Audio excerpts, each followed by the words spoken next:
औज़ुबिल्लाहि मिनश्शैतानिर्रजीम बिस्मिल्लाहिर्रहमानिर्रहीम। ABC knowledge 953 के साथ आपका होस्ट मौजूद है। आज हम चैप्टर 5 का दूसरा टॉपिक डिस्कस कर रहे हैं जिसका नाम है फेजेस ऑफ माइटोसिस यानी माइटोसिस के मराहिल। माइटोसिस आमतौर पर दो मराहिल पर मुश्तमिल होती है। एक को नाम देते हैं हम कैरियोकाइनेसिस का, दूसरे को हम नाम देते हैं साइटोकाइनेसिस का। अगर हम सेल की बात करें, अगर एनिमल सेल को ड्रा करें तो दरमियान में इसके बड़ा न्यूक्लियस होता है और न्यूक्लियस के सबसे बैरूनी तरफ जो मेम्ब्रेन होती है उसे हम नाम देते हैं सेल मेम्ब्रेन का। तो सेंटर वाला हिस्सा इसका न्यूक्लियस होगा और जो न्यूक्लियस से बाहर सेल मेम्ब्रेन के दरमियान वाला ये एरिया है इसे हम नाम देते हैं साइटोप्लाज्म का। तो मोस्टली सेल के दो हिस्से हैं, एक है न्यूक्लियस, दूसरा है साइटोप्लाज्म।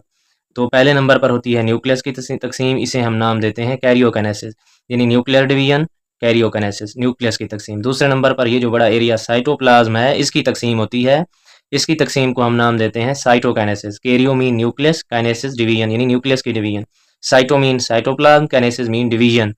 तो साइटोप्लाज्म डिवीजन यानी साइटोप्लाज्म की तकसीम। नेक्स्ट हम डिस्कस करते हैं सबसे पहले कैरियोकाइनेसिस को। कैरियोकाइनेसिस को अगर देखें तो इसके 4 फेज होते हैं, प्रोफेज, मेटाफेज, एनाफेज और टीलोफेज।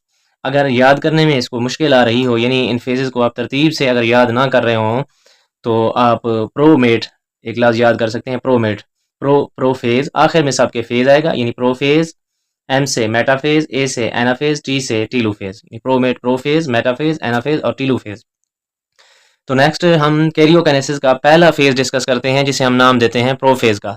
प्रोफेज को अगर हम देखें नाज़रीन तो प्रोफेज का जो सबसे प्रोफेज से पहले जो सेल होता है वो मौजूद होता है इंटरफेज में। यानी प्रोफेज में तो सेल की डिवीजन शुरू हो जाती है यानी तकसीम होना शुरू हो जाता है। उससे पहले जो इंटरफेज होता है, इंटरफेज में सेल आराम की हालत में होता है। यानी ये जो फेज मैंने सबसे पहले ड्रा किया है, इसमें अगर हम देखें तो सेल के अंदर जो न्यूक्लियस होता है, न्यूक्लियस के अंदर ये धागानुमा स्ट्रक्चर्स मौजूद हैं जो यहाँ ग्रीन कलर के दिखाए गए हैं। ये जो धागानुमा यानी फाइबर लाइक स्ट्रक्चर्स हैं इनको हम नाम देते हैं क्रोमाटिन्स का। ये जो हैं इन्हें हम नाम देते हैं क्रोमाटिन्स का। देखिए मैंने इन्हें अलग भी ड्रा किया है ब्लू कलर से, तो ये क्रोमाटिन है, ये न्यूक्लियस के अंदर मौजूद होते हैं। इसके साथ न्यूक्लियस के अंदर एक डार्क स्पॉट जिसे हम नाम देते हैं न्यूक्लियोलस का, न्यूक्लियोलस। तो न्यूक्लियोलस भी, ये न्यूक्लियोलस है, तो न्यूक्लियोलस भी मौजूद होता है इंटरफेज के अंदर। यानी इंटरफेज में क्रोमाटिन मौजूद है, न्यूक्लियोलस मौजूद है और जो न्यूक्लियस की मेम्ब्रेन है, न्यूक्लियर मेम्ब्रेन, ये मौजूद है। और सेंट्रियोल भी कुतुबैन की तरफ मौजूद है और ये मैक्रोट्यूब्यूल भी पड़ी हुई है जो हमने साइटोस्केलेटन में पढ़ी थी चैप्टर नंबर 4 में। तो जब प्रोफेज शुरू होता है तो प्रोफेज में कुछ यूँ होता है कि जो सबसे पहले इसमें जो तब्दीली होती है, मैंने स्टेप वाइज 3 स्टेप बना दिए हैं। जो पहला स्टेप है इसमें ये होता है कि ये जो पतले धागे हैं जिन्हें हम क्रोमाटिन नाम दे रहे हैं, ये पतले धागे मोटे हो जाते हैं, कंडेंस हो जाते हैं, यानी मोटे हो जाते हैं। मोटे होकर ये बनाते हैं क्रोमोसोम, यानी chromatin condensed and form chromosomes. ये पहला स्टेप है, यानी इसको पहला पॉइंट कह लें कि क्रोमाटिन टू क्रोमोसोम्स, ये पहला पॉइंट है। दूसरा है डिसअपियरिंग होती है, इसमें कुछ चीज़ें गायब हो जाती हैं। मिसाल के तौर पर अगर हम ये देखें, ये स्ट्रक्चर बना हुआ है प्रोफेज का, तो इसमें अगर इस स्ट्रक्चर और स्ट्रक्चर में मवाजना करें तो यहाँ पर देखें न्यूक्लियस के इर्द गिर्द मेम्ब्रेन बनाई हुई है, यहाँ पर कोई मेम्ब्रेन नहीं है। इसके साथ ये दूसरा पॉइंट है न्यूक्लियोलस। न्यूक्लियोलस को अगर देखें हम, ये जो डार्क स्पॉट है यहाँ पर मौजूद है, यहाँ पर मौजूद नहीं है, यानी न्यूक्लियोलस भी डिसअपियर हो जाता है, न्यूक्लियर मेम्ब्रेन भी डिसअपियर हो जाती है। और इसके साथ तीसरा पॉइंट है होल न्यूक्लियस, यानी पूरे का पूरा न्यूक्लियस, यहाँ पर ये भी नहीं है, डिसअपियर है दूसरे पॉइंट में। अच्छा, चौथा पॉइंट है सेंट्रियोल का, यानी जो सेंट्रियोल होते हैं ये डाटर सेंट्रोसोम बनाते हैं। अब कुछ एक साइड चले जाते हैं, कुछ दूसरी साइड चले जाते हैं, यानी डाटर सेंट्रोसोम्स बन जाते हैं।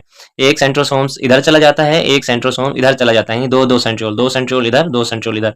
आपको पता है दो सेंट्रियोल को इकट्ठे हम सेंट्रोसोम कहते हैं, यानी यहाँ दो सेंट्रियोल यानी एक सेंट्रोसोम है, दो सेंट्रियोल एक सेंट्रोसोम है।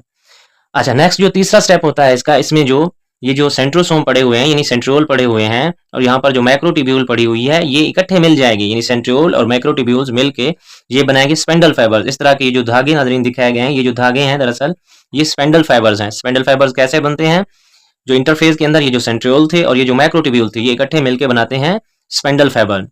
स्पेंडल फाइबर के सेंटर में ये जो गोल शक्ल है, इसे हम नाम देते हैं कैनिटोकोर्स का। कैनिटोकोर्स प्रोटीन की बनी होती है और इसकी पहचान ये होती है कि ये जो स्पेंडल फाइबर्स हैं, क्रोमोसोम्स को जो स्पेंडल फाइबर्स हैं ये कैनिटोकोर से पकड़ते हैं।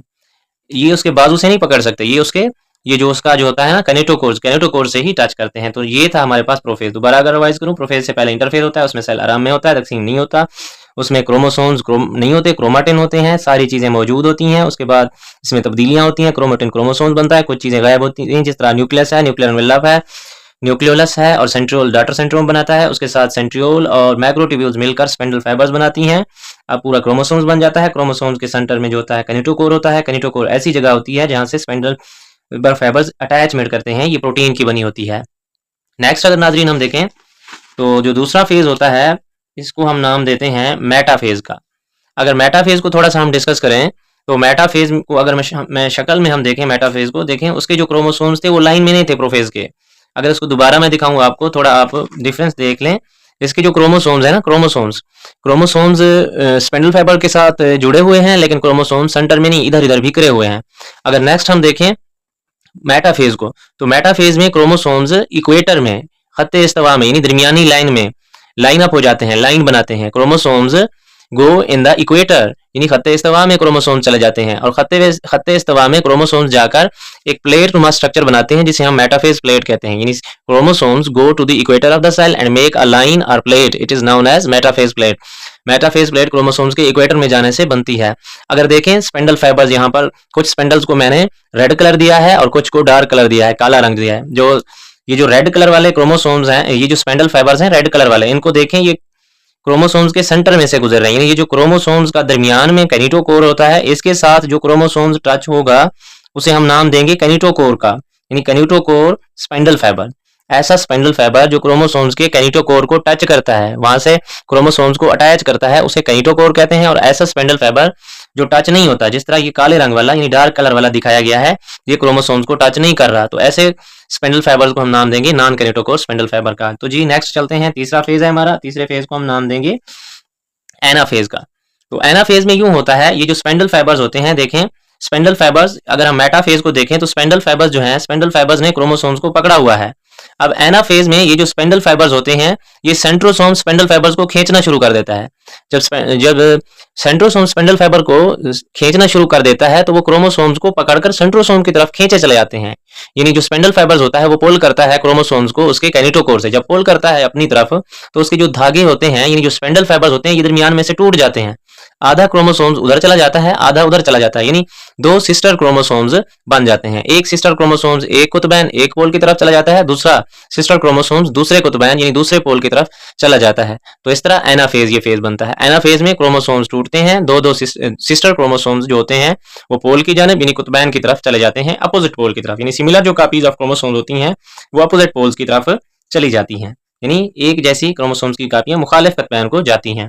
The last one phase is telophase. Telophase prophase का चौथा फेज है कैरियोकाइनेसिस का, जिसमें न्यूक्लियस की तकसीम फाइनल होती है। ये तकरीबन सारे का सारा जो फेज है ये प्रोफेज के उलट है। प्रोफेज में देखें न्यूक्लियस गायब हुआ था, यहाँ पर दोबारा न्यूक्लियस बन गया है। न्यूक्लियर एनवेलप गायब हुआ था, न्यूक्लियर एनवेलप बन गया है। जो क्रोमोसोम्स थे वो क्रोमाटिन की विरासती मादा क्रोमाटिन की शक्ल में था, यहाँ पर क्रोमोसोम्स की शक्ल में आ गया। यहाँ पर न्यूक्लियोलस भी मौजूद है, ये है न्यूक्लियोलस, न्यूक्लियर मेम्ब्रेन है, न्यूक्लियोलस है, क्रोमोसोम्स है, टोटल न्यूक्लियस बन गया है और दो डाटर न्यूक्लियाई बन गए हैं। यानी टीलोफेज में दो डाटर न्यूक्लियाई बन जाते हैं। इस तरह जो कैरियोकाइनेसिस है यानी जो न्यूक्लियस की तकसीम है वो फाइनल हो चुकी है, यानी यहाँ पर न्यूक्लियर डिवीजन पूरी हो चुकी है, यानी एक न्यूक्लियस से दो न्यूक्लियस बन चुके हैं। नेक्स्ट अगर हम देखें तो न्यूक्लियर डिवीजन के बाद शुरू होती है हमारे पास, न्यूक्लियर डिवीजन के बाद हमारे पास शुरू होती है साइटोप्लाज्म की तकसीम। साइटोप्लाज्म की तकसीम को या साइटोप्लाज्म की डिवीजन को हम साइटोकाइनेसिस कहते हैं। साइटोकाइनेसिस का अमल जानवर के सेल में मुख्तलिफ होता है और पौधे के सेल में मुख्तलिफ होता है। जानवर के सेल की अगर हम बात करें तो जानवर के सेल के दरमियान में देखें ये जो रेड स्पॉट लिखे हुए हैं, ये रेड स्पॉट रिंग ऑफ मैक्रोट्यूब्यूल्स है, यानी जो ट्यूब्यूल्स पड़ी हुई होती हैं मैक्रोट्यूब्यूल्स, ये दरमियान में रिंग बनाती हैं। रिंग इस तरह बनाती हैं कि एक झर्री बनती है, एक फरो बनती है, उस झर्री को या फरो को हम क्लीवेज फरो का नाम देते हैं। उस क्लीवेज फरो की मदद से देखें इसकी अलहदा सेल मेम्ब्रेन बन गई। सेल वाल होती नहीं प्लांट्स में, तो सेल मेम्ब्रेन बनती है। तो एक सेल ये अलग हो गया, ये अलग हो गया, इस तरह इससे एक न्यू सेल बनेगा, इससे एक न्यू सेल बनेगा, यानी साइटोप्लाज्म तकसीम हो जाएगा। साइटोप्लाज्म के दरमियान में एक झर्री बनेगी मैक्रोट्यूब्यूल की मदद से, उस झर्री को हम क्लीवेज फरो का नाम देंगे और क्लीवेज फरो के जरिए एक जो एनिमल का सेल होगा उससे दो एनिमल के डाटर सेल बनेंगे, यानी एक सेल से दो सेल बन गया।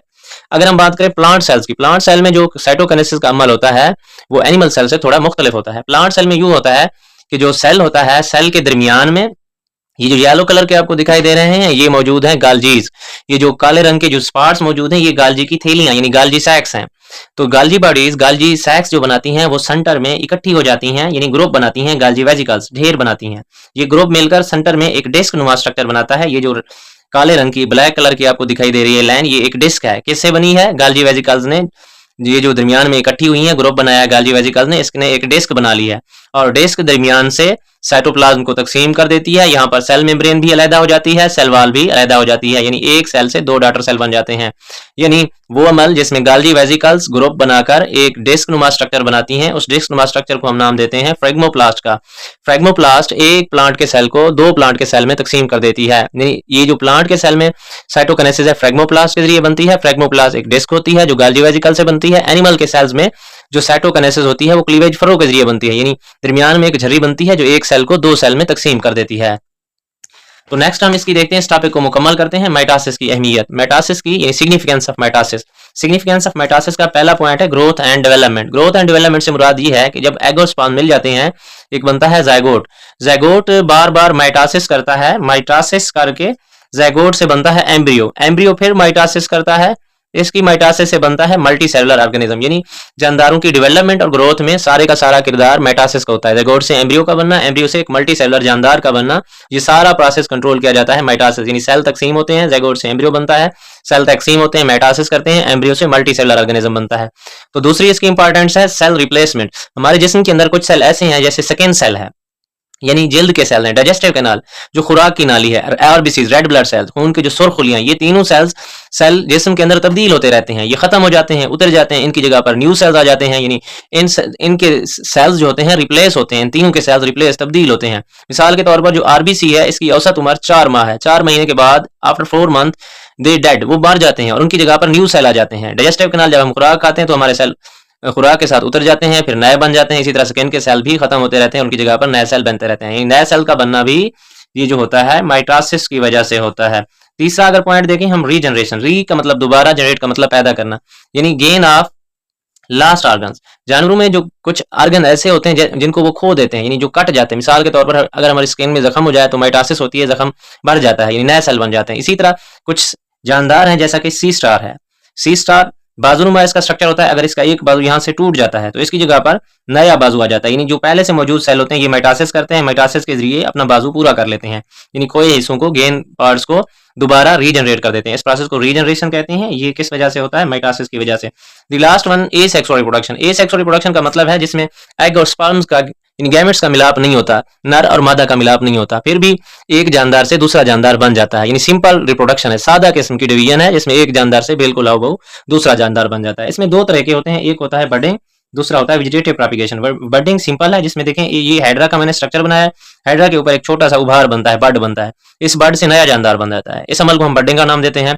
यानी बडिंग जो होती है कैसे होती है, ये फर्ज क्या, ये जानदार है, इसके ऊपर माइटोसिस के जरिए बड बनती है, बड मजीद माइटोसिस करती है, माइटोसिस के जरिए एक नया पूरे का पूरा हाइड्रा बन जाता है और ये पहले हाइड्रा से अलग होके एक नया जानदार बन जाता है। यानी माइटोसिस होती है सेल में और नया जानदार बन जाता है माइटोसिस के जरिए, ये बडिंग होता है, यानी जिस्म के ऊपर थोड़ा सा उभार बनता है, मिसाल के तौर पर हाइड्रा।